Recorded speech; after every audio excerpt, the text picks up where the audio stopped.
Hello.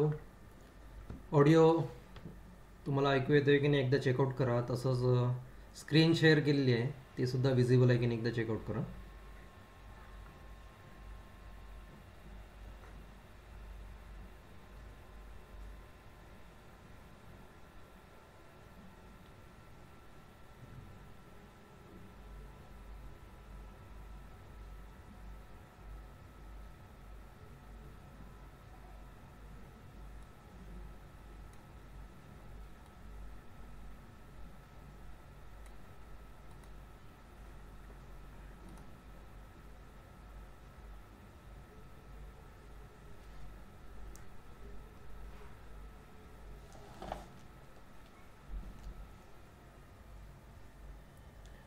तर ठीक आहे, आजच्या या फर्स्ट लेक्चरमध्ये आपण थर्ड युनिट स्टार्ट करतो आहे. आणि या थर्ड युनिटचं टायटल आपल्याला इथे बघायला मिळतं आहे, ॲनालिसिस ऑफ ट्रान्झिएंट रिस्पॉन्स. तर इथे ट्रान्झिएंट रिस्पॉन्सला आपल्याला ॲनालिसिस करायचं आहे, पण इथे दोन मेथड्स आपल्याला यूज करायचे आहेत. त्यापैकी फर्स्ट मेथड्स इथे आपण स्टडी करणार आहोत या थर्ड युनिटमध्ये. That is nothing but classical methods.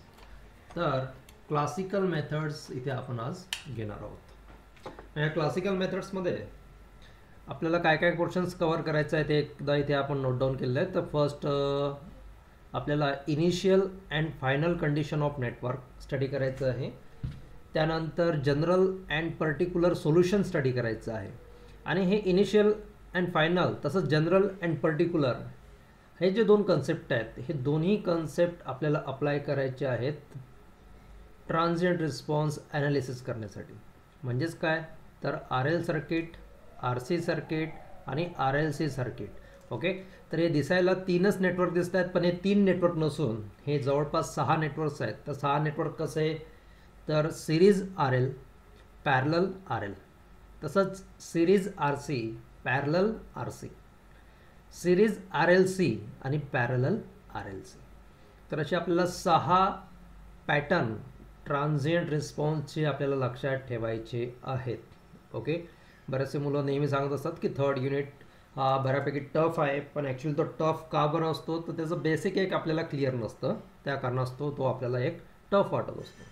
Okay, so आजच्या या फर्स्ट लेक्चरमध्ये आपण मोस्ट ऑफ द बेसिक जे की आपल्याला या कंप्लीट युनिटला लागणार आहे ते बेसिक आज आपण इथे कवर करूया.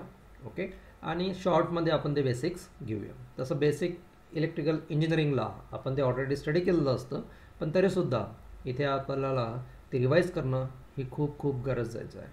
ओके, सो या फर्स्ट डायग्राम्समध्ये मी इथे मेन्शन केलेलं आहे की analysis of transient response in the circuit. तर ट्रान्झिएंट म्हणजेच काय हे सुद्धा आपल्याला माहीत असायला पाहिजे. सो ट्रान्झिएंट म्हणजे सडनली जो काही चेंज होतो, तर सडनली चेंज झाल्यामुळे व्होल्टेज आणि करंट या दोन पॅरामीटर्समध्ये जो काही आपल्याला इफेक्ट जाणवतो, त्या इफेक्टलाच आपण काय म्हणतोय, ट्रान्झिएंट रिस्पॉन्स. तर इथे सडनली चेंजेस केव्हा होतात, तर आपण आपल्या घरांमध्ये जेव्हा स्विचिंग ॲक्शन करतो, म्हणजे स्विच ऑन करतो किंवा स्विच ऑफ करतो, तेव्हा सर्किटमध्ये सडनली चेंजेस होणार आहे, व्होल्टेजचे चेंजेस होणार आहे, करंटचे चेंजेस होणार आहे. ओके, जर सपोज फॉर एक्झाम्पल घेतलं आपलं पॉवर सिस्टम्समध्ये, तर पॉवर सिस्टम म्हणजे डिस्ट्रीब्युशन नेटवर्क असणार आहे. डिस्ट्रीब्युशन नेटवर्कमध्ये आयसोलेटर्स असणार आहेत, स्विच गेअर असणार आहेत, तर तिथे सर्किट ब्रेकर असणार आहेत. तर हे सगळे स्विचेस जे ऑन किंवा ऑफ होतात, तर त्यावेळेस झालेले चेंजेस म्हणजेच transient response. So transient response analysis करणे म्हणजेच जेव्हा हे सडनली चेंजेस होतात, ते सडनली चेंजेसला आपल्याला व्होल्टेज किती आहे हे स्टडी करायचं असतं, आणि त्याच इन्स्टंटला करंट किती आहे हा स्टडी. म्हणजे हे दोन पॅरामीटर्स जर आपण सडनली चेंजेस कंडिशनला जर फाइंड आउट केले, ॲनालिसिस केले, तर त्यालाच आपण म्हणणार analysis of transient response. Okay, so सर्किटमध्ये सगळ्यात महत्त्वाचं असणार आहे की सडनली चेंज करणारा डिव्हाइस कोण असतो, तर इथे आपल्याला माहीत पडतं की सडनली चेंज करणारा जो डिव्हाइस असतो तो असतो स्विच.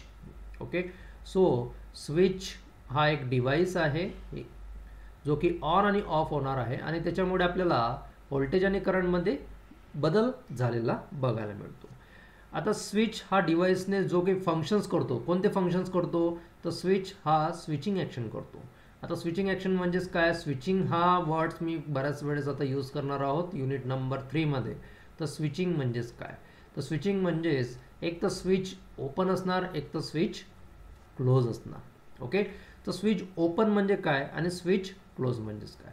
तर स्विच ओपन असणे म्हणजेच कोणत्याही प्रकारचा करंट या स्विच म्हणून फ्लो होत नाही, ही कंडिशन जी आहे याला आपण स्विच ओपन असं म्हणतो. आणि स्विच क्लोज असणे म्हणजेच काय, तर त्याला इंडिकेट करताना आपण अशा प्रकारे हा स्विच इथे क्लोज झालेला आहे असा इंडिकेट तिथे करणार. ओके, सो इथे स्विच हा ओपन आहे आणि सेकंड केसमध्ये स्विच हा क्लोज झालेला आपल्याला बघायला मिळतोय. ओके, तर इथे जी डायग्राम्स तुम्हाला दाखवली आहे त्या डायग्राम्समध्ये तुम्हाला बघायला मिळेल की हा जो फर्स्ट स्विच आहे हा स्विच ओपन राहणार आहे, क्लोज होणार आहे, हे इंडिकेट करण्यासाठी एक ॲरो इंडिकेट केलेला आपल्याला बघायला मिळतो. ओके, सो त्यासाठी आपण कलर चेंज करून घेऊया.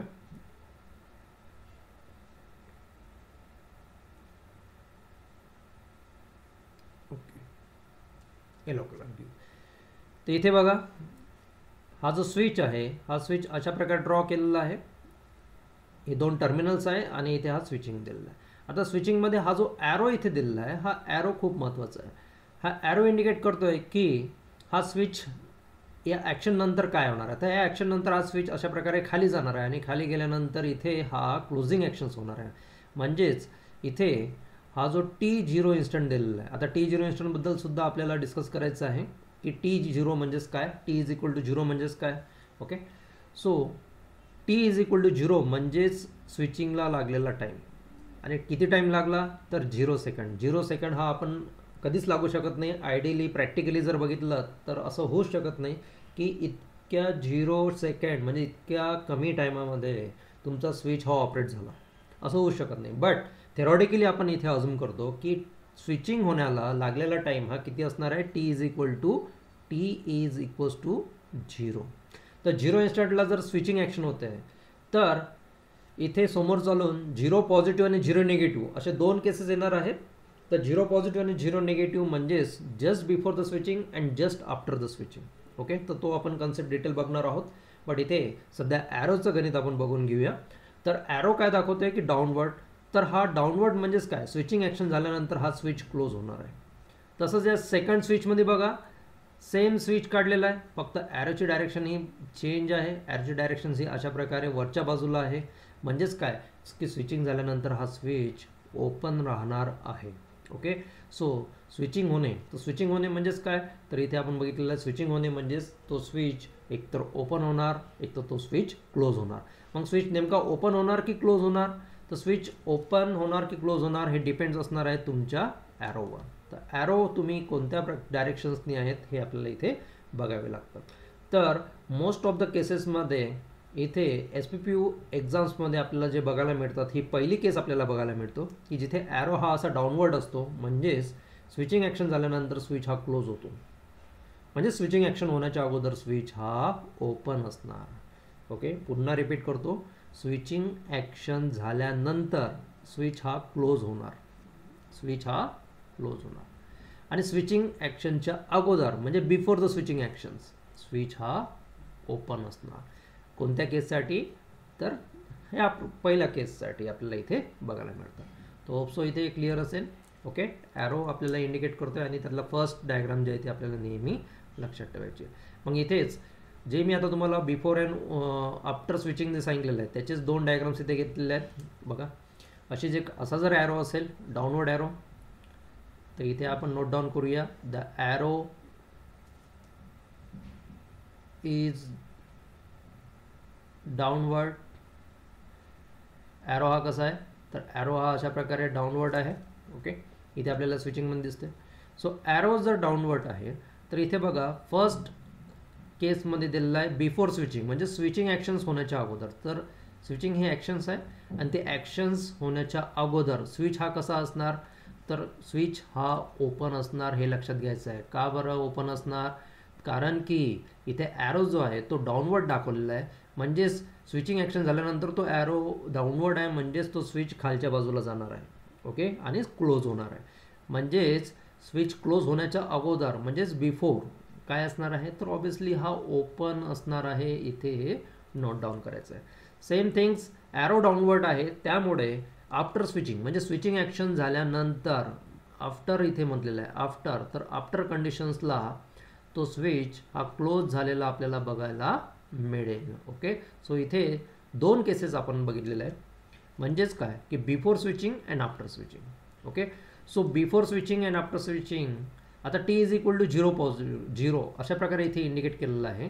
तर टी इज इक्वल टू 0 नसून बिफोर स्विचिंग जर असेल तर त्याला निगेटिव्ह 0 निगेटिव्ह असं आपल्याला इंडिकेट करावं लागतं, आणि आफ्टर स्विचिंग जर असेल तर 0 पॉझिटिव्ह आपल्याला इंडिकेट करायचं असतं.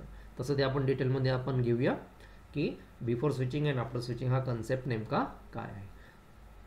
तर हा फर्स्ट ॲरो डाऊनवर्डवाला स्विचचं बिफोर अँड आफ्टर स्विचिंग तो ओपन असेल की क्लोज असेल हे आपल्याला इथे समजते. तसंच बघा इथे हा जो स्विच दाखवलेला आहे ज्याच्यामध्ये ॲरो हा अपवर्ड कंडिशन्सला आहे, अपवर्ड डायरेक्शन्सने आपल्याला बघायला मिळतो. The arrow is upward, arrow अशा प्रकारे अपवर्ड आहे. आता ॲरो जर अपवर्ड असेल तर मिनिंग काय, तर याचं मिनिंग सेम असणार आहे, फक्त ओपन आणि क्लोजमध्ये चेंजेस आपल्याला बघायला मिळेल. सो बिफोर स्विचिंग म्हणजे स्विच होण्याच्या अगोदर हा स्विच नेमका काय होता, म्हणजे ॲक्शन होण्याच्या अगोदर काय होता, तर स्विच हा क्लोज होता हे आपल्याला इथे बघायला मिळतं. Okay, same things after switching म्हणजेच ॲक्शन झाल्यानंतर, स्विचिंग ॲक्शन झाल्यानंतर तो स्विच काय असणार आहे, तर तो स्विच असणार आहे ओपन.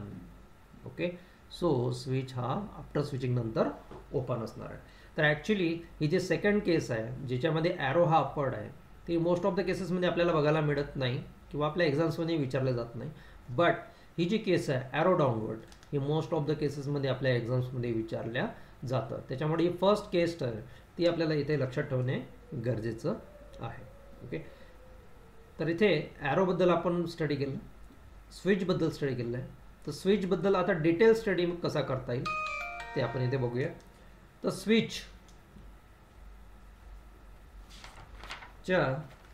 काही इन्फॉर्मेशन्स आहे ती आपण इथे बघूया. सगळ्यात अगोदर स्विच इथे काढूया. हा असा प्रकारे स्विच असणार,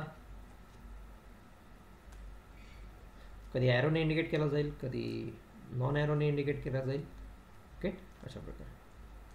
आणि हा स्विच खाली जातोय की वर जातोय अशा प्रकारे ॲरोने इथे इंडिकेट केलं. आणि प्रत्येक स्विचच्या बेसला T is equal to 0 second. म्हणजेच काय की या स्विचिंगला किती टाईम लागलेला आहे, तर या स्विचला स्विचिंग ॲक्शन्स करण्यासाठी 0 सेकंड लागलेले आहे. ओके, सो अशा प्रकारे आपण इथे अजून करतोय की 0 सेकंड हा टाईम स्विचिंगला लागलेला आहे. ओके, मग इथे नोट डाऊन सुद्धा करून घ्या की टी इज इक्वल टू 0 म्हणजे काय, तर टी इज इक्वल टू 0 म्हणजे हा स्विचिंग टाईम आहे किंवा रेफरन्स टाईम बऱ्याचशा बुक्समध्ये आपण बघायला मिळतो. It's a switching time, it's a switching times, और त्याला आपण काय म्हणतोय reference time.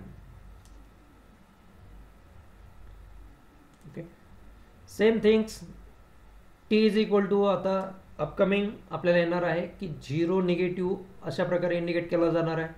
So T is equal to 0 negative म्हणजेच काय असणार आहे, तर हा तो टाइम आहे जस्ट बिफोर द स्विचिंग वाला. द टाइम लिहूया, the time just before the switching, just before the switching. आता स्विचिंग होणे म्हणजेच काय, तर तो ऑन किंवा ऑफ होतोय, ही जी ॲक्शन आहे त्याला आपण स्विचिंग म्हणतोय. ओके, तसंच T is equals to the 0 positive. तर T is equal to 0 positive म्हणजेच काय, the time just immediate after the switching, the time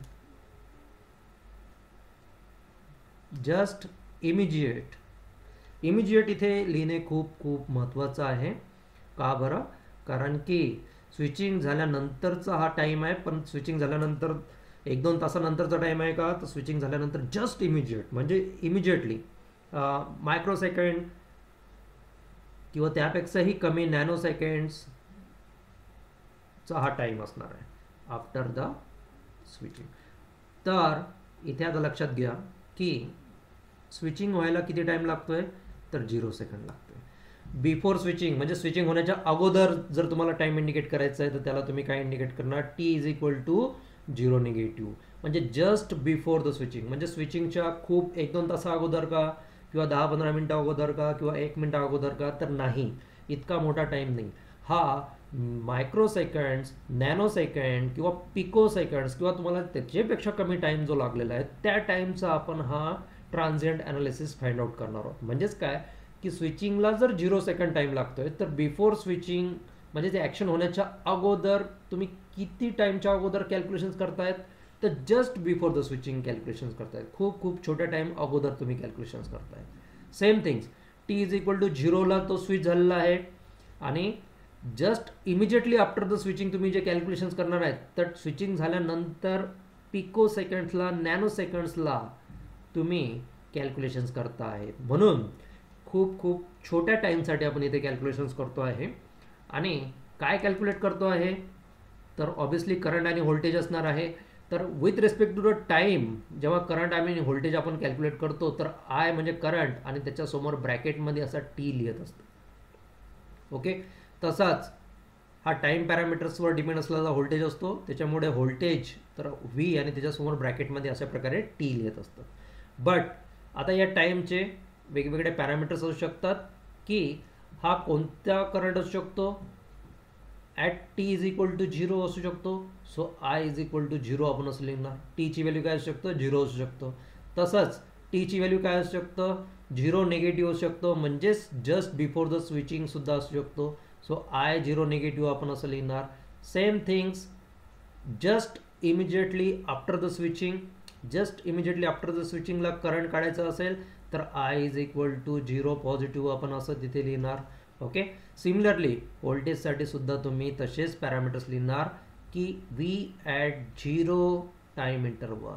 okay, this is the voltage at just before the switching म्हणजेच 0 negative, and voltage just after the switching, voltage at just after the switching म्हणजेच 0 positive. तर हे जे इथे करंटचे values आपण लिहिलेले आहेत, I0, I0 negative, I0 positive, तसंच V0, V0 negative and V0 positive.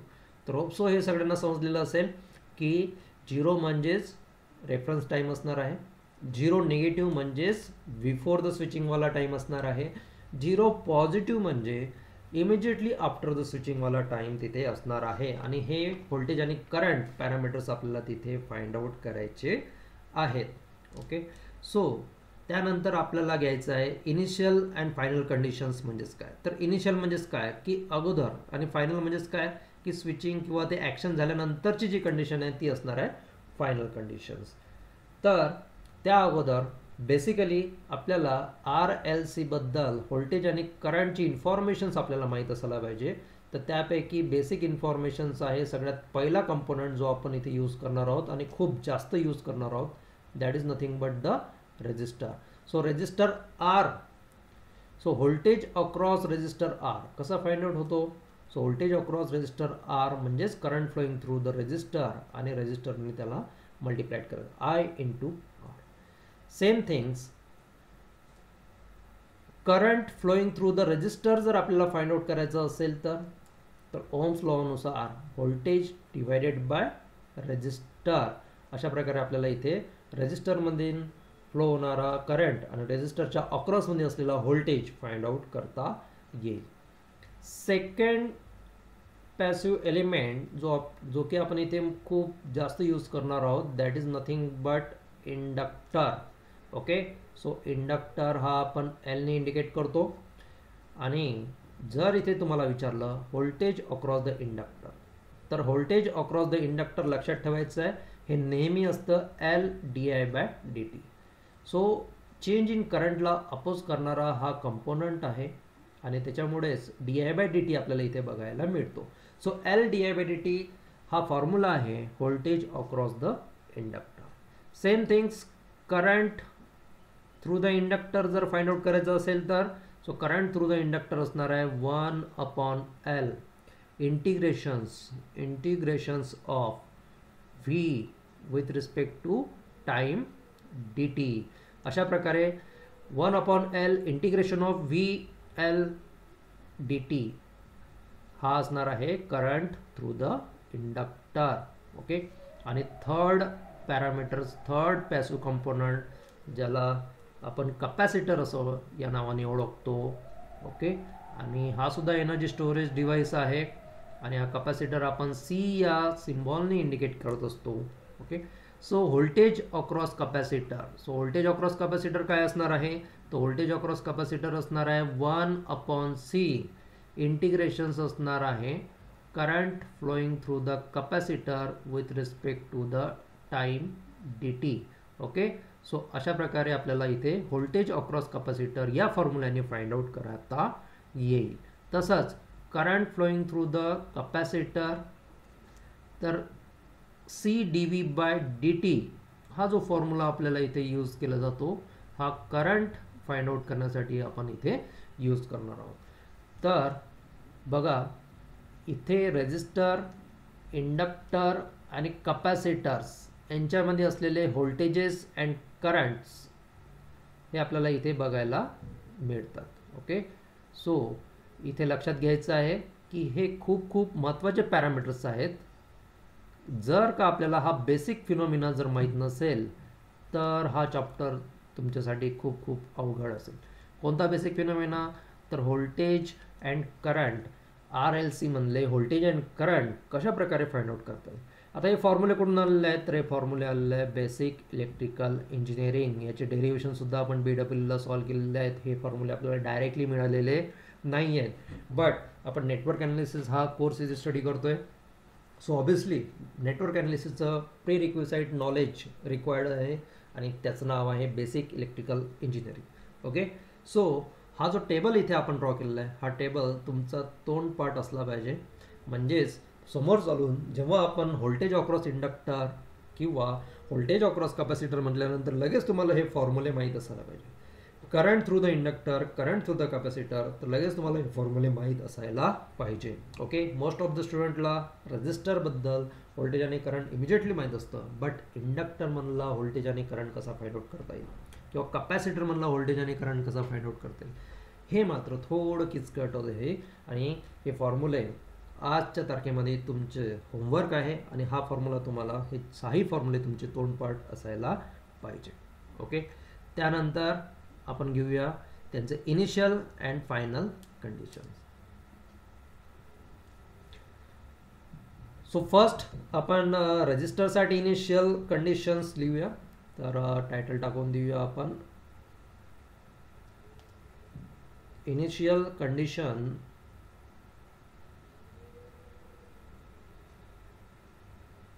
For resistor R.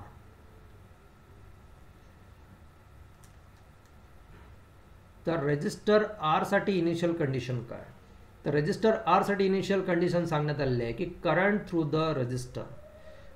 आता या करंटच्या समोर मी एक ब्रॅकेट लिहितो आणि त्या ब्रॅकेटमध्ये 0 पॉझिटिव्ह अशा प्रकारे लिहितो. ओके. सो IR 0 पॉझिटिव्ह म्हणजेच काय, तर IR 0 पॉझिटिव्ह म्हणजेच जस्ट आफ्टर द स्विचिंग जो काही करंट असणार आहे. आणि राईट हँड साईडला मी लिहितोय करंट थ्रू द रेजिस्टर आणि ब्रॅकेटमध्ये लिहितोय 0 निगेटिव्ह. याचं मिनिंग काय, just before the switching. Okay. म्हणजे जस्ट आफ्टर द स्विचिंगचा current and just before the स्विचिंगचा करंट हा इनिशियल कंडिशन्समध्ये रेजिस्टरमधला हा नॉट इक्वल असतो. नॉट इक्वल असतो म्हणजे ते इक्वल नसतात. म्हणजेच काय की तुम्ही रेजिस्टर म्हणजे आपल्या घरामध्ये असलेला जो इनकॅन्डेसंट लॅम्प असतो 60 वॅटचा 100 वॅटचा. ओके. त्याला रेजिस्टिव्ह लोड म्हणून आपण ओळखतो. आणि तो लॅम्प स्विच ऑन करण्याच्या अगोदरचा करंट आणि स्विच ऑफ केल्यानंतरचा करंट हा सेम असेल का, तर ऑब्वियसली त्याचं उत्तर असणार आहे नाही. म्हणजेच बल्ब ऑन होण्याच्या अगोदर आणि बल्ब ऑन झाल्यानंतरचा करंट हा सेम असेल का, तर याचं उत्तर आहे नाही. म्हणून इथे सांगितलेलं आहे IR 0 positive is not equals to the IR 0 negative. म्हणजेच before switching and after switching current through the resistor is not equal. मग आता व्होल्टेजबद्दल सांगता येईल का, तर obviously the voltage across the resistor, but केव्हाचं 0 पॉझिटिव्ह इन्स्टंट आफ्टर स्विचिंगचं, आणि voltage across the resistance but केव्हाचं जस्ट बिफोर द स्विचिंग, म्हणजे स्विचिंग होण्याच्या अगोदरचं व्होल्टेज आणि स्विचिंग झाल्यानंतरचं व्होल्टेज. तर जर करंट जर सेम नाही आहे तर ऑब्वियसली इथे व्होल्टेजसुद्धा काय सेम नसणार आहेत, कारण की करंट आणि व्होल्टेज हे दोन पॅरामीटर रेजिस्टिव्ह लोडसाठी डायरेक्टली प्रोपोर्शनल असतात. ओके, आणि हे आपल्याला ओम्स लॉने सांगितलेलं आहे.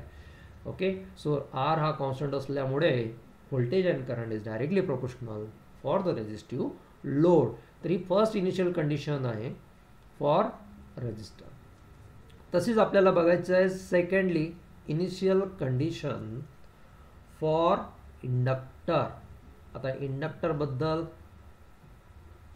बेसिक इन्फॉर्मेशन्स आपल्याला माहीत असायला पाहिजे, आणि बेसिक इन्फॉर्मेशन आपल्याला काय माहीत असायला पाहिजे की inductor store the energy in the form of magnetic field. Inductor हा मॅग्नेटिक फॉर्ममध्ये एनर्जी स्टोअर करणारा डिव्हाइस आहे. सेकंड इन्फॉर्मेशन आपल्याला काय माहीत असायला पाहिजे इंडक्टरबद्दल, सो इंडक्टर चेंज इन करंटला अपोज करतो.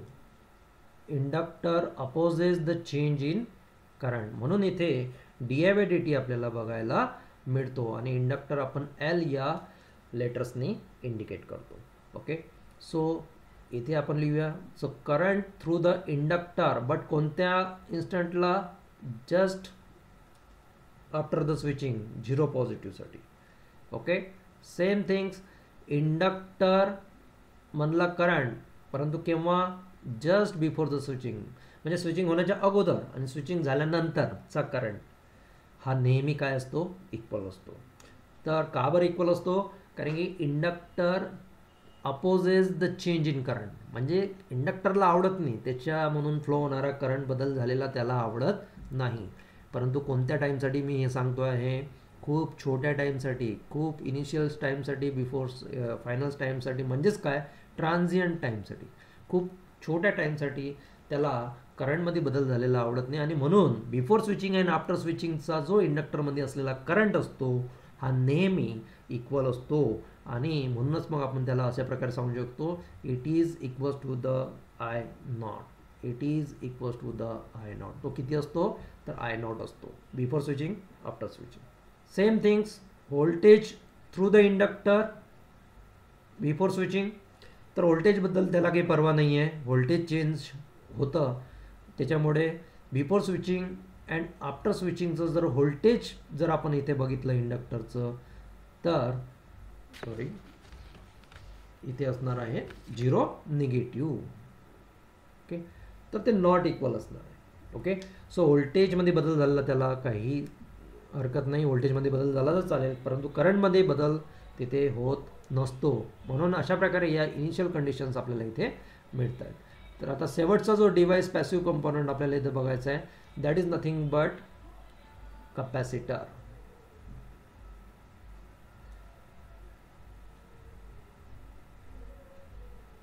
So initial condition for capacitor. कपॅसिटरबद्दल बेसिक इन्फॉर्मेशन्स काय माहीत असायला पाहिजे. So capacitor is also store the energy but in the form of electrical field. Inductor सुद्धा एनर्जी स्टोअर करतो पण मॅग्नेटिक फील्डमध्ये. कपॅसिटर एनर्जी स्टोअर करतो पण इलेक्ट्रिकल फील्डमध्ये. आता इलेक्ट्रिकल फील्ड म्हणजे काय, तर इलेक्ट्रिकल सर्किट आणि मॅग्नेटिक सर्किट हे दोन बेसिक डिफरन्स आपण BW मध्ये स्टडी केलेले आहेत. ओके, आणि म्हणून चेंज इन व्होल्टेजला हा अपोज करणारा डिव्हाइस आहे ज्याचं नाव आहे कपॅसिटर, जो C ने इंडिकेट केला जातो. ओके, सो मग इथे आपल्याला काय सांगता येईल की current flowing through the capacitor after switching is not equals to the current flowing through the capacitor before switching. Zero negative म्हणजेच काय, before switching. So current before स्विचिंगचा आणि आफ्टर स्विचिंगचा हा नॉट इक्वल असतो, म्हणजेच बदल होतो, करंटमध्ये बदल होतो. मग कोणाला सेम ठेवतो, तर व्होल्टेजला सेम ठेवण्याचा हा प्रयत्न करत असतो. व्होल्टेजमध्ये बदल झालेला या कॅपॅसिटरला बिलकुल आवडत नाही आणि म्हणूनच voltage across the capacitor before switching and after switching हा नेहमी काय असतो, तर सेम असतो. आणि तो किती असतो, तर तो असतो V0. अशा प्रकारे आपल्याला इथे ह्या इनिशियल कंडिशन, ज्या 3 इनिशियल कंडिशन आपण इथे बघितल्या आहेत, हे आपल्याला लक्षात ठेवायचे आहेत. आणि ह्या कशा लक्षात ठेवता येईल, तर खूप खूप इझी आहे. रेजिस्टरमध्ये तर व्होल्टेज आणि करंट दोन्हीही बदल होतात बिफोर अँड आफ्टर स्विचिंग. म्हणजे स्विच ऑन आणि स्विच ऑफ केल्यानंतर. तर इथे एक बल्बचं एक्झाम्पल तुम्ही लक्षात ठेवू शकतात की एक बल्ब इनकॅन्डेन्संट बल्ब आहे. ओके, हा इनकॅन्डेन्संट बल्ब स्विच ऑन केल्यानंतर ऑन होणार आणि त्याच्यामध्ये असलेले करंट आणि व्होल्टेज हे वेगळे असणार. ओके, जेव्हा बल्ब हा ऑफ कंडिशनला असणार आहे, तर बल्ब ऑफ कंडिशनला असलेले व्होल्टेज आणि करंट हे वेगळे असणार आहे. मग इक्वल आपण म्हणणार का, तर नाही, not equal. So current flowing through the resistor before and after is not equal. Similarly, the voltage across the resistor before switching and after switching is not equal. Okay. Inductor मध्ये कसं लक्षात ठेवता येईल, तर इंडक्टर मध्ये आपण सांगू शकतो it oppose the change in current. It oppose the change in current, म्हणून करंटला बदलू देत नाही. म्हणून इथे तुम्हाला बघायला मिळतो की करंट हा इक्वल असतो. ओके, सेम थिंग्स कॅपॅसिटरबद्दल कसं लक्षात येईल, it oppose the change in voltage आणि म्हणूनच व्होल्टेजला तो इक्वल ठेवतो. Before switching and after switching voltage हा नेहमी सेम असतो. करंटला बदलू देतो, त्याच्याबद्दल त्याला काही हरकत नाही. कॅपॅसिटर करंट बदलला काही हरकत नाही. इंडक्टर काय म्हणतो, माझ्या अक्रॉसमधला व्होल्टेज बदलला तरी चालतो, पण करंटला बदलू देत नाही इंडक्टर. म्हणून हे 2 पॅरामीटर्स आपल्याला इथे लक्षात ठेवायचे, इनिशियल अँड फायनल कंडिशन्स. त्याच सोबत आता आपण जो इथे एक मॅप ड्रॉ करणार आहोत, त्या मॅपला आपण एक टाइम झोन म्हणूया, टाइम झोन. ओके, सो या टाइम झोनमध्ये अगोदर हा टाइम झोन मी इथे काढून घेतो. ठीक आहे, एक आपण लाईन सुद्धा घेऊन घेऊया.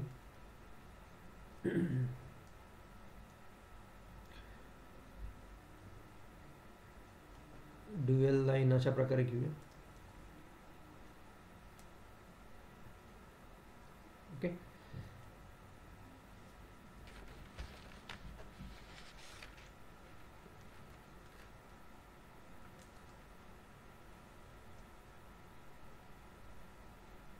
ठीक आहे.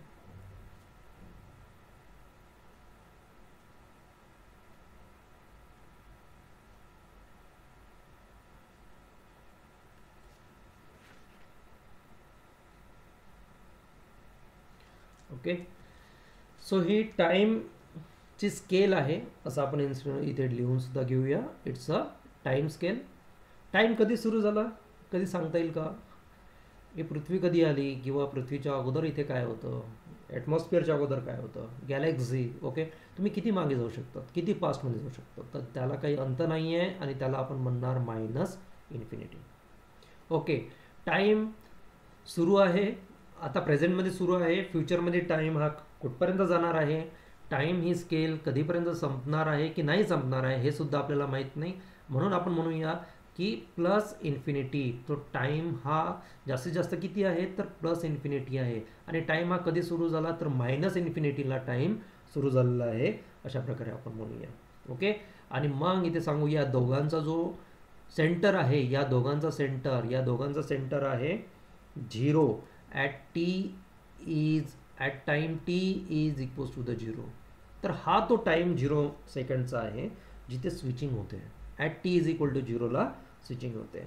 आणि या t इज इक्वल टू 0च्या just before, at t is equal to 0च्या जस्ट बिफोर जो टाईम असणार, त्या टाईमला आपण काय म्हणणार, तर त्या टाईमला आपण म्हणणार 0 negative, just before the switching. तसंच t0च्या नंतर जे काही होते आहे त्या टाईमला आपण काय म्हणणार आहोत, so it's t is equal to 0 positive. So just after the positive. मग हा 0 निगेटिव्ह पासून ते 0 पॉझिटिव्ह पर्यंत जो काही आपल्याला स्टेट मिळतो या स्टेटला आपण म्हणतो transient state. We call it as the transient state. याला आपण म्हणतो ट्रान्झियंट स्टेट. ओके. मग स्विचिंग होण्याच्या खूप खूप अगोदर, म्हणजेच काय, स्विच ऑन होण्याच्या अगोदर किंवा स्विच ऑफ होण्याच्या 1 तासा अगोदर तो व्होल्टेज आणि करंट कसा होता, तर त्याच्यामध्ये काही बदल होत नव्हता आणि ते स्टेडी होते, रिलॅक्स होते. म्हणून मग आपण झिरो निगेटिव्ह ही जी स्टेट आहे या स्टेटला काय म्हणतो, स्टेडी स्टेट कंडिशन. तर ट्रान्झियंट स्टेट जर सोडली तर पास्ट मधली जी कंडिशन असतं तिला स्टेडी स्टेट कंडिशन आपण म्हणतो. तसंच स्विचिंग झाल्यानंतर 1 तासानंतर किंवा स्विचिंग झाल्यानंतर 10-15 मिनिटानंतर, खूप मोठा टाईम आहे 10-15 मिनिटं, तर स्विचिंग झाल्यानंतर सुद्धा डिव्हाइस आपले कसे होतात, तर डिव्हाइस आपले रिलॅक्स होतात आणि जी चेंजेस झाले त्या चेंजेसला ते ॲब्झॉर्ब करतात.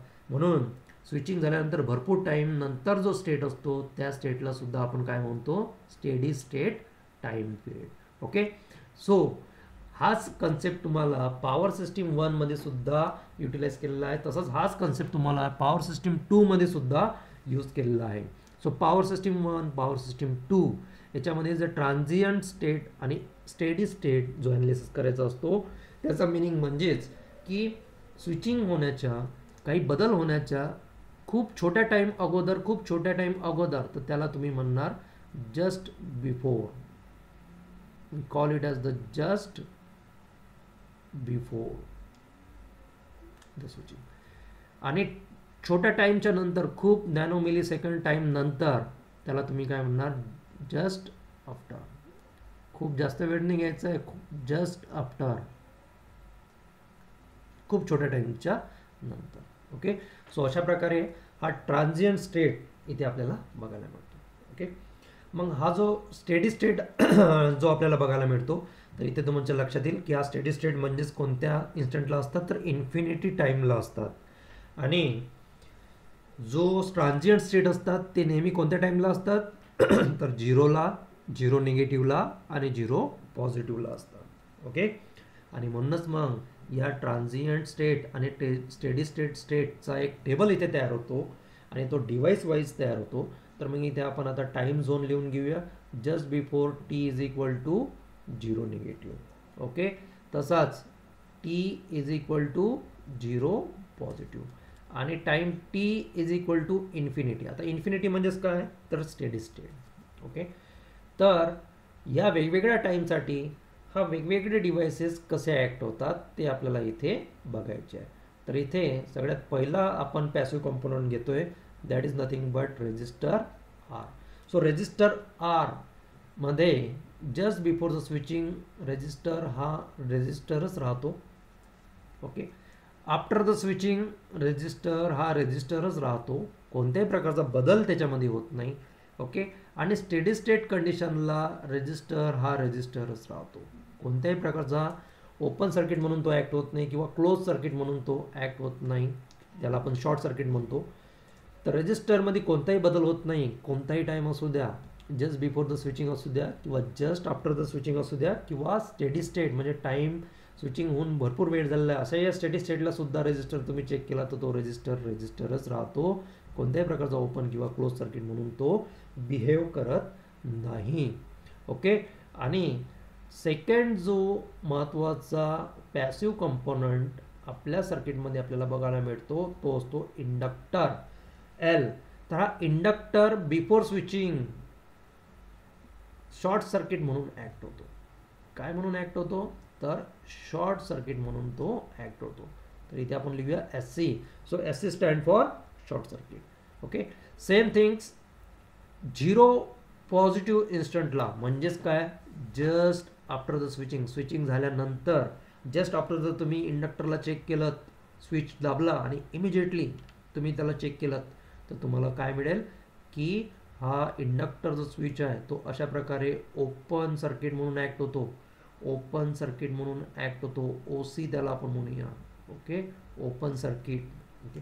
आणि खूप लॉंग टाईम नंतर, जर स्विचिंग झाल्यानंतर खूप लॉंग टाईम नंतर किंवा स्विचिंग होण्याच्या खूप लॉंग टाईम अगोदर जर तुम्ही याला चेक केलं तर हा इंडक्टर तुम्हाला कसा बिहेव करणार, तर हा पुन्हा तुम्हाला बिहेव करणार ॲज अ शॉर्ट सर्किट. मग शॉर्ट सर्किट म्हणून तो काय करतो, बिहेव करतो. Okay, so inductor T0 negative इन्स्टंटला म्हणजे बिफोर स्विचिंगला शॉर्ट सर्किट म्हणून होतो आणि आफ्टर स्विचिंगला ओपन सर्किट म्हणून ॲक्ट होतो. आणि स्टेडी स्टेटला T=इन्फिनिटीला शॉर्ट सर्किट म्हणून ॲक्ट होतो. मग आता राहिलं आपला थर्ड पॅसिव्ह कंपोनंट, ज्याचं नाव आहे कपॅसिटर. सो कपॅसिटर C ने इंडिकेट केला जाईल. आणि जस्ट बिफोर द स्विचिंग हा कपॅसिटर ओपन सर्किट म्हणून ॲक्ट होतो. ओपन सर्किट म्हणजेच काय की तुम्ही स्विच ऑन किंवा ऑफ करण्याच्या अगोदर जर कपॅसिटरला चेक केलं तर तो ओपन सर्किट म्हणून ॲक्ट होतो. ओके, त्याच्या मागे हिस्ट्रीसुद्धा आहे की कशा प्रकारे तो ओपन सर्किट म्हणून ॲक्ट होतो. तर कपॅसिटर जर लॉंग टाईमसाठी तुम्ही जर सप्लायला कनेक्ट करून ठेवलेला असेल तर तो फुल्ली चार्ज असतो आणि फुल्ली चार्ज झाला म्हणजेच तो ओपन सर्किट म्हणून ॲक्ट होतो. कोणत्याही प्रकारचा करंट फुल म्हणजेच काय की आपण मोबाईल जर चार्जिंगला लावलेला आहे आणि आपला मोबाईल 100% चार्ज झालेला आहे आणि कंटिन्युअस स्विच ऑन आहे आणि मग तुम्ही जर चेक केलं मोबाईल म्हणून मोबाईलमध्ये करंट फ्लो होतो आहे का, तर करंट फ्लो होणार नाही. म्हणजेच करंट फ्लो न होणे म्हणजेच काय, ओपन सर्किट. ओके, तर हा कपॅसिटर जसा 100% फुल्ली चार्ज झाल्यानंतर ओपन सर्किट म्हणून ॲक्ट होतो. तसंच फुल्ली डिस्चार्ज झाला, पूर्ण कम्प्लिटली डिस्चार्ज झालेला आहे, त्या केसमध्ये सुद्धा तो ओपन सर्किट म्हणून ॲक्ट होतो. ओके, तसाच T0 पॉझिटिव्ह इन्स्टंटला म्हणजे जस्ट आफ्टर द स्विचिंग जर तुम्ही या कपॅसिटरला चेक केलं तर तो अशा प्रकारे शॉर्ट सर्किट म्हणून बिहेव करतो. शॉर्ट सर्किट झालेला आपल्याला बघायला मिळतो. ओके, SC म्हणून. आणि T=इन्फिनिटी इन्स्टंटला जर तुम्ही कपॅसिटरला बिहेवियर चेक केलं तर त्याचं बिहेवियर असतं पुन्हा ओपन सर्किट म्हणून, आहे की नाही. जसं मी तुम्हाला सांगितलं कंटिन्युअस तुमचा मोबाईल चार्जिंगला लावलेला आहे. ओके, खूप लॉंग टाईम, दिवसेंदिवस, 1 दिवस 2 दिवस कंटिन्युअसली चार्जिंगला लावलेलं आहे, ओपन सर्किट म्हणून ॲक्ट करेल, कोणताही करंट फ्लो होणार नाही. ओके, आणि तुमचा मोबाईल डिस्चार्ज झालेला आहे आणि इमिजिएटली तुम्ही चार्जिंगला लावला तर त्याच्यामधून करंट हा खूप हायर रेटमध्ये फ्लो होणार. That is nothing but short circuit. Okay, so short सर्किटमध्ये खूप जास्त अमाऊंट ऑफ करंट फ्लो होतो म्हणजेच व्होल्टेज 0 असतो आणि ओपन सर्किटमध्ये व्होल्टेज हा जास्त असतो तर करंट 0 असतो. तर ह्या दोन केसेस आपल्याला ओपन सर्किट आणि शॉर्ट सर्किटच्या रिलेटेड आपल्याला माहीत असायला पाहिजे. तर इथे जो आता आपण टेबल ड्रॉ केलेला आहे या टेबलमधला खूप खूप इम्पॉर्टंट आहे फर्स्ट 2 केसेस ज्यांना आपण काय म्हटलेलं आहे, 0 निगेटिव्ह म्हणजेच काय, जस्ट बिफोर स्विचिंग. ओके, आणि T0 पॉझिटिव्हला आपण काय म्हटलेलं आहे, it's a just after switching. तर या 2 कॉलम्स हे आपल्याला माहीत असणे खूप खूप इम्पॉर्टंट आहेत, कारण की याच टेबलचा आपण यूज करून इनिशियल अँड फायनल कंडिशनचे न्यूमरिकल्स एक्झाममध्ये सॉल्व करू शकतो. ओके, सो आतापर्यंत आपण जे काही बघितलं हे सगळं बेसिक आहे या थर्ड चॅप्टरच्या इनिशियल अँड फायनल कंडिशनसाठी. ओके, त्याच्यामध्ये कोणाला काही डाऊट्स असेल तर तुम्ही विचारू शकतात. अदरवाईज आपण एक न्यूमरिकल सॉल्व करून बघूया की कशा प्रकारे न्यूमरिकल्स इथे सॉल्व करता येईल.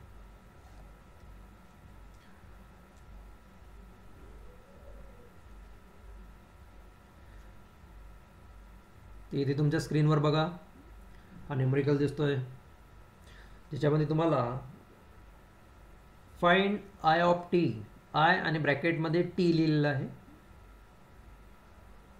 ओके, सेम थिंग्स कॉमा करून di/dt. सो हा I आणि त्याच्यासमोर ब्रॅकेटमध्ये T लिहिलेला आहे. Okay, so di/dt at T=0 positive instant म्हणजेच काय की इथे टीच्या व्हॅल्यू तुम्हाला काय पुट करावं लागणार आहे, तर इथे T=0 पॉझिटिव्ह इन्स्टंट अँड इथे सुद्धा T=0 पॉझिटिव्ह इन्स्टंटला हा di/dt फाइंड आउट करायचा आहे. आणि काय म्हटलेलं आहे, if the switch is close, switch कधी क्लोज झालेला आहे, if the switch is close at T=0 instant. So T=0 इन्स्टंटला हा स्विच क्लोज झालेला आहे आणि अशा या क्लोज झालेल्या इन्स्टंटला आपल्याला 0 पॉझिटिव्ह इन्स्टंटचा म्हणजेच आफ्टर स्विचिंगचा आपल्याला करंट फाइंड आउट करायचा आहे. सो हा करंट फाइंड आउट करण्यासाठी आपण ही डायग्राम अगोदर कॉपी करून घेऊया. ओके,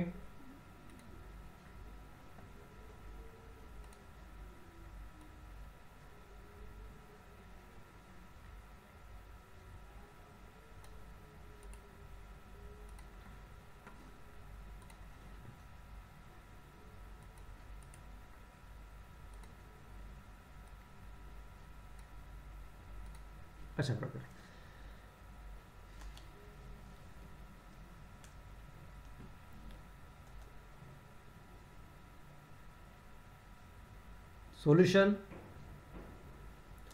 सोल्युशनमध्ये फर्स्ट स्टेप असणार आहेत की जनरल इक्वेशन्स आपल्याला इथे तयार करायचं असतं. आता जनरल इक्वेशन म्हणजेच काय, तर हे फक्त KVL असणार आहे किंवा KCL आपण जेव्हा अप्लाय करतो तर त्याच्यानंतर KVL KCLचं जे आपल्याला इक्वेशन मिळतं त्याच इक्वेशनला जनरल इक्वेशन असं आपण इंडिकेट करतो. आता मला सांगा, इथे सिरीज कनेक्टेड हा इथे 50 व्होल्ट आहे. ओके, सिरीज कनेक्टेड R आणि L आपल्याला इथे बघायला मिळतंय. सो सिरीज कनेक्टेड आहे, त्याच्यामुळे आपण इथे जनरल इक्वेशन जे आपल्याला मिळणार ते कोणतं मिळणार, KVLचं जनरल इक्वेशन्स आपल्याला इथे मिळणार, किर्चॉफ्स व्होल्टेज लॉ. आणि according to general Kirchhoff's voltage law कसा मिळणार, तर हा जो व्होल्टेज आहे V हा इक्वल असणार voltage drop across the resistor and voltage drop across the inductor. मग आता इथे लगेच समजायला पाहिजे की व्होल्टेज अक्रॉस द इंडक्टर म्हणजे LdI/dt. Voltage across the inductor LdI/dt हे आपल्याला लास्ट आपण जे स्टडी केलेलं आहे त्यामधूनच आपण घेतलेलं आहे. सो इथे याला एक इक्वेशन नंबर देऊन देऊया, equation number 1. Okay, so equation number 1 मध्ये आपण जनरल इक्वेशन्स काय घेतलेलं आहे, तर KVL घेतलेलं आहे. ओके, आणि KVL कसा घेतलेला आहे, so voltage and this is the voltage across the resistor plus this is the voltage across the inductor, अशा प्रकारे घेतलेलं आहे. This is the equation number 1. त्यानंतर आपण स्टेप घेणार आहोत की फर्स्ट स्टेप्समध्ये इथे फाइंड आउट करायचं की ॲट असं लिहायचं, at T is equal to 0 negative instant आणि त्याला ब्रॅकेटमध्ये टाकायचं 0 निगेटिव्ह. म्हणजेच काय, तर इथे त्यांना सांगायचं सुद्धा की इट्स अ जस्ट बिफोर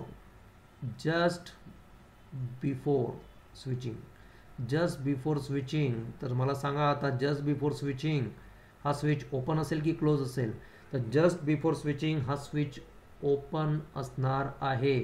म्हणजे स्विच हा अशा प्रकारे इथे काय असणार आहे, ओपन असणार आहे कंटिन्युअसली, कारण की ॲरो बघा डाऊनवर्ड आहे आणि डाऊनवर्ड होण्याच्या अगोदर म्हणजेच काय असणार की हा स्विच अशा प्रकारे इथे उभा वर अशा प्रकारे ओपन असणार आहे. ओके, आणि रेजिस्टरची व्हॅल्यू T0 निगेटिव्हला, रेजिस्टरची व्हॅल्यू T0 निगेटिव्हला रेजिस्टरच असतं, बट इंडक्टरची व्हॅल्यू T0 निगेटिव्ह इन्स्टंटला ही काय होतं, तर इंडक्टर हा शॉर्ट सर्किट म्हणून तिथे बिहेव करतो. म्हणून इथे आपल्याला असं लिहावं लागेल की इंडक्टर इथे शॉर्ट सर्किट झालेला आपल्याला बघायला मिळतं. So inductor is act as a short circuit. Okay, मग मला सांगा, अशा या सर्किट आपलं तयार झालं आहे T0 निगेटिव्ह इन्स्टंटला, आणि इथून फ्लो होणारा जो करंट असणार आहे तो करंट असणार आहे I. पण टीची व्हॅल्यू किती आहे, तर टीची व्हॅल्यू आपण या पहिल्या केसमध्ये कन्सिडर करतोय 0 negative instant, I0 negative instant. तर इथे आपल्याला लगेच मिळतंय की current flowing through at I 0 negative हा किती असणार, तर बघा हा इथे जरी शॉर्ट सर्किट आहे तरी इथे आपल्याला स्विच हा ओपन आहे, आणि स्विच हा ओपन असल्या कारणामुळे कोणत्याही प्रकारचा करंट या सर्किट म्हणून फ्लो होणार नाही, आणि म्हणून I0 निगेटिव्हची व्हॅल्यू ही आपल्याला 0 एम्पियर इथे मिळते आहे. ओके, मग आपल्याला सेकंड केसला जायचं आहे. सेकंड केसला आपण इथे फाइंड आउट करणार की at T is equal to 0 पॉझिटिव्हला काय होते, T is equal to 0 positive म्हणजेच काय, it's a just after switching, it's a just after switching. Just after स्विचिंगसाठी पुन्हा आपल्याला इथे काढावं लागणार आहे सर्किट. ओके, सो हे सर्किट आपण इथे घेऊया.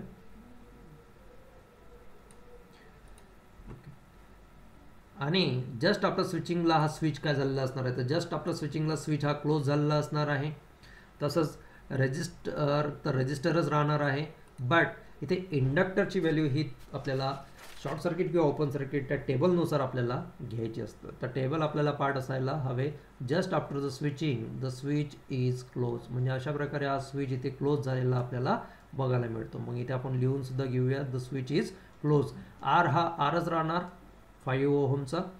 आणि इथे इंडक्टर जस्ट आफ्टर द स्विचिंगसाठी ओपन सर्किट म्हणून ॲक्ट होतो. कसा ॲक्ट होतो, तर ओपन सर्किट म्हणून ॲक्ट होतो. आपण टेबलमध्ये लिहिलेलं आहे. ओके. आणि इथे असलेला हा व्होल्टेज जो आहे हा आहे 50 व्होल्ट. मला सांगा आता इथे तुमचा हा स्विच जरी क्लोज आहे पण इथे इंडक्टर हा ओपन सर्किट म्हणून ॲक्ट होतो. आणि इंडक्टर हा ओपन सर्किट ॲक्ट झाल्यामुळे इथून फ्लो होणारा जो करंट आहे आय ऑफ टी, बट टीची व्हॅल्यू किती आहे 0 पॉझिटिव्हला, तर हा किती असणार आय ऑफ टी 0 पॉझिटिव्ह इन्स्टंटला हा सुद्धा किती असणार 0 ॲम्पियर असणार. त्यासोबतच आपल्याला इनिशियल कंडिशन्स ज्या आपण इथे स्टडी केलेल्या आहेत, तर इनिशियल कंडिशनमध्ये आपल्याला सांगण्यात आलेलं होतं की जर इंडक्टर म्हणून फ्लो होणारा current before just after the switching and just before the switching हे काय असतात नेहमी इक्वल असतात. मग आपल्याला इंडक्टर म्हणून फ्लो होणारा करंट 0 निगेटिव्हला या पहिल्याच इक्वेशनमध्ये इथे सापडलेला आहे, पहिल्याच सोल्युशनमध्ये आपल्याला इथे सापडलेलं आहे. ओके. म्हणजेच काय की या दोन्ही व्हॅल्यू सेम असणार आणि इनिशियल अँड फायनल कंडिशन्स थेरमनुसार सुद्धा आपल्याला इथे समजतंय की याची व्हॅल्यू ही 0 ॲम्पियरच असणार होती किंवा 0 ॲम्पियरच असणार होती. ओके. तर सर्किटने सुद्धा काढू शकतो. आणि अशा प्रकारे आपल्याला इथे हा फर्स्ट कंडिशन म्हणजे फर्स्ट जो फाइंड आहे तो इथे मिळालेला आहे. कारण की आपल्याला इथे फर्स्टली काय फाइंड आउट करायला सांगितलेलं आहे न्यूमरिकल्समध्ये, तर न्यूमरिकल्समध्ये आपल्याला फर्स्टली फाइंड आउट करायला सांगितलेलं आहे आय ऑफ टी. म्हणजेच काय की आय ऑफ टी आणि टीची व्हॅल्यू किती आहे 0 positive. So I of 0 positive आपल्याला फाइंड आउट करायचा आहे, जे की आपल्याला इथे मिळालं. तसंच सेकंडली आता आपल्याला काय फाइंड आउट करायचं आहे D I by D T find out करायचं आहे. इक्वेशन नंबर 1 इथे बघून घ्या. इक्वेशन नंबर 1 म्हणजेच voltage is equal to voltage across resistor plus voltage across inductor. V is equal to R I plus L D I by D T. तर हा जो आपल्याला फर्स्ट इक्वेशन मिळतो या फर्स्ट इक्वेशनला आयच्या ऐवजी फक्त आय ऑफ टी तिथे आपल्याला पुट डाऊन करायचं आहे. ओके. सो आपल्याला D I by D T find out करण्यासाठी इथे सांगूया step number 3 right equation number 1 at t is equal to 0 positive.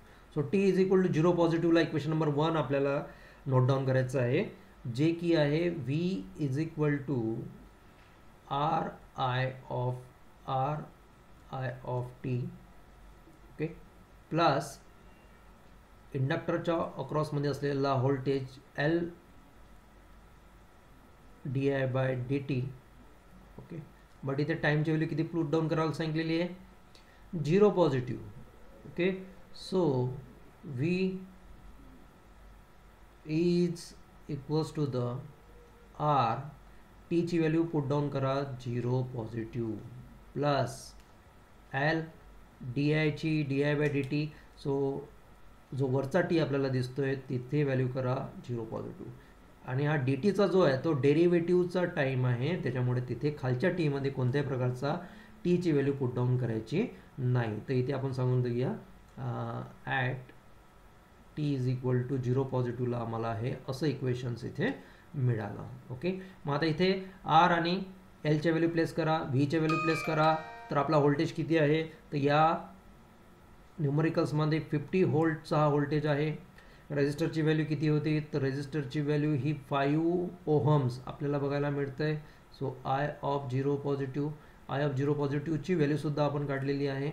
एलची value किती होती, तर एलची व्हॅल्यू ही 1 हेनरी इतकी होती. आणि डी आय ऑफ 0 पॉझिटिव्ह जे की आपल्याला फाइंड आउट करायचं आहे with respect to D T. So D I by D T 0 positive इन्स्टंटला हा आपल्याला फाइंड आउट करायचा आहे. ओके. सो इथे आपण सांगू शकतो I of 0 positive equation number 2 मध्ये आपल्याला मिळालेला आहे, जो किती आहे 0 ampere. Okay, so I of 0 पॉझिटिव्हची व्हॅल्यूसुद्धा इथे 0 एम्पियर पुट डाऊन करा, म्हणजे आपल्याला काय मिळणार, it's a 50 is equal to 0 plus 1 D I by D T. But कोणत्या टाईम इन्स्टंटला, 0 पॉझिटिव्ह टाईम इन्स्टंटला divided by D T. Okay, so हे न्यूमेरिकल आता संपण्यातच आहे. मग आता फक्त आपल्याला D I by D T इथे काढायचं आहे. सो या 1ला तिकडे ट्रान्सफर करा, तर म्हणजेच तुम्हाला काय मिळणार, it's a 50 divided by 1 is equals to the derivative of I T, पण टीचा टाईम किती आहे 0 positive divided by D T.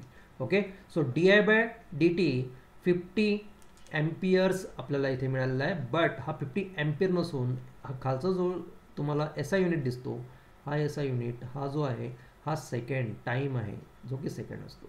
Okay, आणि हा करंट आहे, जो की काय असतो एम्पियरमध्ये असतो. तर एक लक्षात घ्यायचं आहे, D I by D T जर व्हॅल्यू असेल तर एम्पियर सेकंड्स, आणि D I by D T square जर असेल तर एम्पियर पर सेकंड स्क्वेअर असणार आहे.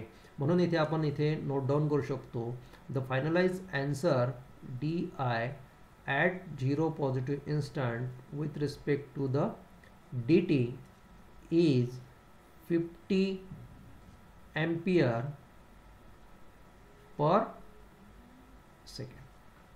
Okay, so 50 ampere per second अशा प्रकारे आपल्याला हे जे मिळालेलं आहे हे आन्सर मिळालेलं आहे. ओके, सो अशा प्रकारे आपण हे दोन्हीही आन्सर इथे फाइंड आउट केलेलं आहे या न्यूमरिकल्समध्ये. Okay, so this is the first, this is the answer. इथे सुद्धा आपण नोट डाऊन करून घेऊया, this is the answer first and second. तर अशा प्रकारे इथे आपल्याला आर एल सर्किट, एक सिम्पल आर एल सर्किट आपण सॉल्व केलेलं आहे. आणि आपण स्लोली हे घेतलेलं आहे, कारण की फर्स्ट न्यूमरिकल होतं ते आपल्याला समजण्यासाठी, स्टेप बाय स्टेप समजण्यासाठी. याच्यामध्ये जर काही क्युरियस असेल तर तिथे मी विचारू शकतात. ठीक आहे, तसं आपण आर एल सर्किटचे भरपूर न्यूमरिकल सॉल्व करणार आहोत, तसेच आर सीचे न्यूमरिकल सॉल्व करणार आहोत, आणि लास्टला आर एल सी म्हणजे तिघांचं कॉम्बिनेशन्स आपण तिथे सॉल्व करणार आहोत.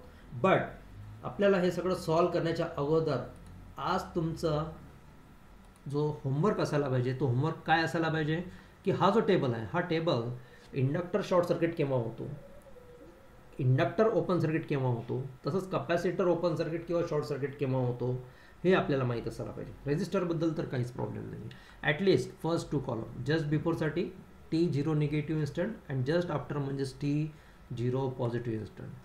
सेम थिंग्स त्यासोबत ह्या ज्या कंडिशन्स आहेत, ही कंडिशन आपण यूज केली. आता बघा इथे ही जी कंडिशन दिसते, IL 0 positive and IL 0 negative equals असणार आहेत, ही जी कंडिशन आहे ही कंडिशन आपण या न्यूमरिकलमध्ये यूज करू शकलो. So initial condition for inductor, initial condition for capacitor खूप खूप महत्त्वाच्या आहेत. ओके, रेजिस्टरला काही प्रॉब्लेम नाही आहे, तो 0 पॉझिटिव्ह 0 निगेटिव्ह इन्स्टंटला सुद्धा करंट आणि व्होल्टेज सेम असतात.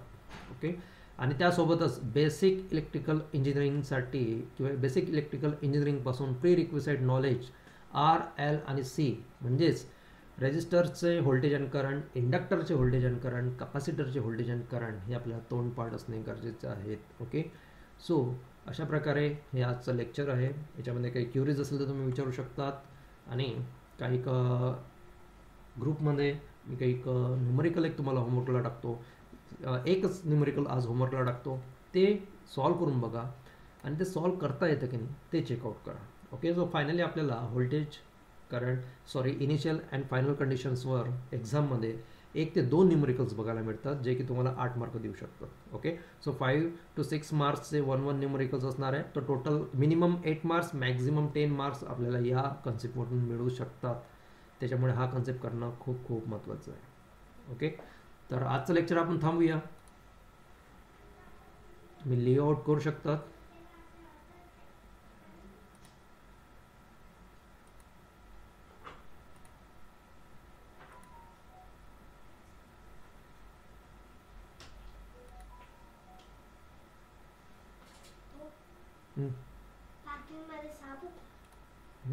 पार्किंग मध्ये एक साप आलता दगडाच्या खाली, हो? आपल्या पार्किंग मध्ये. हो, कोणी वॉचमॅन आपल्या आपण दुधाडायला लावलं त्याला. किती वेळ आम्ही 9 वाजायचे जायले तिथं पण आता मारला अर्धा तास बसलेलं लोक आलेत का खाली? सगळे झालेले होते तुमच्यासाठी झाले असतील ते फक्त गोयटे सगळे ते बाकी होते तर गोयटे सरांना मी कॉल केला मॅडमला म्हटलं कोणी असेल सर्व म्हटलं तर बोलवा विषारी सापडून मिळतो मग ते म्हटले बघतो ते साधं जेवण ताटावून उठलं कोण भोईटे? आलंच नाही कोणी पण मग मारलं मग त्यांनी आणि त्यांनी आपणच मारलं. जायला तर लागला हम्म? जायला हम्म. मग राहुलला तर मजा झाली असेल. राहुल बघितला की नाही? मग मी तर इतका घाबरत होता की दूर बंटी असला तरी मी 1 घाबरतच तास, इंद्रायणी 1 तास, ऋतिक 1 तास आणि मी 1 तास. ठीक आहे.